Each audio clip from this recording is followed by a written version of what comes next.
Next one is PV diagram, that is pressure volume diagram. Already we have studied this pressure volume diagram, that is pressure is taken along y-axis, volume is taken along x-axis, and graph is plotted how this pressure and volume varies, that is changes. Now consider this work done, that is for if gas is expands from Vi, that is initial volume to final volume Vf, then work done required to expand this volume Vi to Vf, that is total work done W equal to integration of this dW small work done. If you add this work done, all work done, we will get total work done W. Then this work done is, we know, a pressure into change in volume.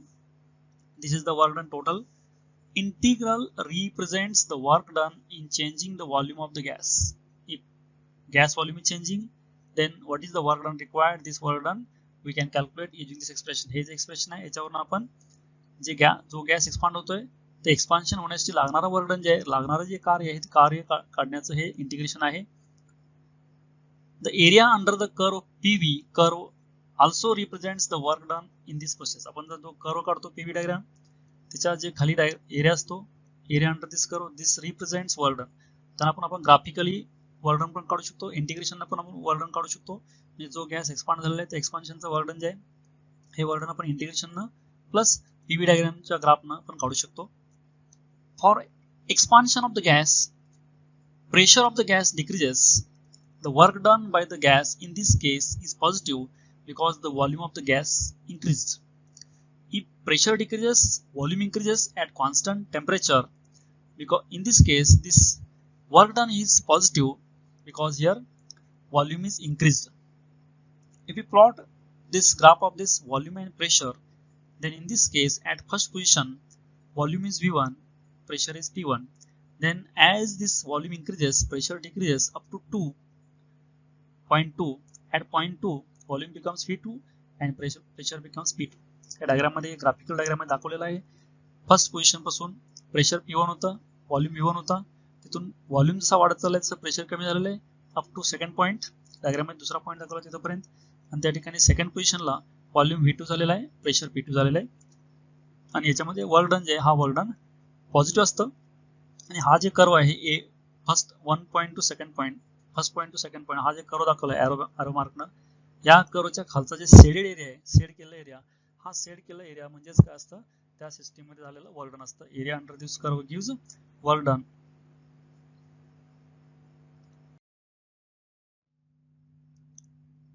Similarly, for compression due to inward displacement of the piston, the pressure of the gas is increased and the work done by the gas is now negative.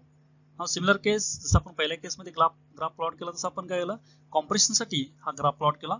Second first system जे आहे, first मध्ये गॅसचा volume जे आहे first पोझिशनला volume जास्त आहे, pressure कमी आहे. आपण V1 आणि P1 दाखवलंय, 0.1 दाखवलंय डायग्राम मध्ये. त्यानंतर आपण व्हॉल्यूम जसा कमी होईल तसं प्रेशर वाढेल, म्हणजेच काय प्रेशर वाढेल तसं व्हॉल्यूम कमी होतोय. आणि इथं 2 नंबर दाखवलंय सेकंड पॉईंट, त्या सेकंड पॉईंटला प्रेशर झालेलं आहे P2 आणि व्हॉल्यूम झालं V2. म्हणजे 1 to 2 हे असं मोशन झालेलं आहे. आणि हा जे कर्व एरिया आहे, ह्या कर्व एरियाचा अंडर जे शेडेड एरिया आहे, कर्व जे आहे ह्या कर्वच्या अंडर जे एरिया आहे हा शेडेड एरिया काय असतो, त्याचं झालेलं वर्क डन देतो आपल्याला. हे वर्क डन जे आहे हे वर्क डन इथं निगेटिव्ह आहे, कारण इथं pressure here increased and volume is decreased. When the volume of the gas changes from V1 to Vi to Vf at the constant pressure, the curve is actually the line parallel to the volume axis. The work done during volume change at constant pressure is positive. जर आपण इथं initial volume Vi पासून final volume Vf जे आहे at constant pressure जर आपण constant ठेवलं तर हा जर ग्राफ काढला तर इथं काय होतं, हा curve parallel to X axis येतो. म्हणजे इथं प्रेशर कॉन्स्टंट असतं, इथं व्हॉल्यूम चेंज होतो. The work done during volume change at constant pressure is positive. इथलं हे जे वर्क डन आहे हे पण वर्क डन काय असतं, पॉझिटिव्ह असतं. आणि हा जे कर्व 1 to 2 दाखवलेला आहे, हा कर्व याच्या अंडर जे एरिया शेडेड एरिया, हा शेडेड एरिया त्या ड्युरेशनचं वर्क डन देतो किंवा वर्क डन मिळतं त्या ड्युरेशनचं आपल्याला त्या एरिया अंडर कर्व काढल्यानंतर.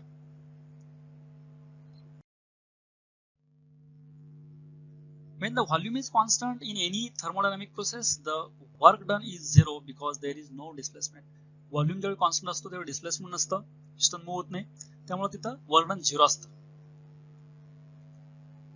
In the three cases we discuss the amount of work done is not the same. पण या तिन्ही केस बघितल्या, व्हॉल्यूम इन्क्रीजिंग असेल, व्हॉल्यूम डिक्रीजिंग असेल, त्यामध्ये एरिया अंडर द कर्व जे आहे, हा एरिया अंडर द कर्व हा वर्क डन असतं आणि तो वेगवेगळा एरिया आहे, त्यामुळे वेगवेगळं वर्क डन आहे.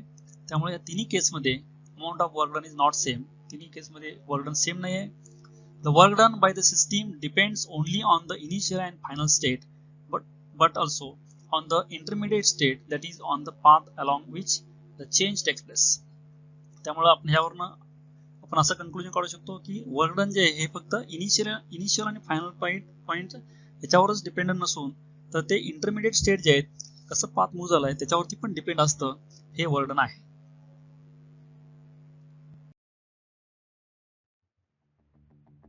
Thank you for watching this video.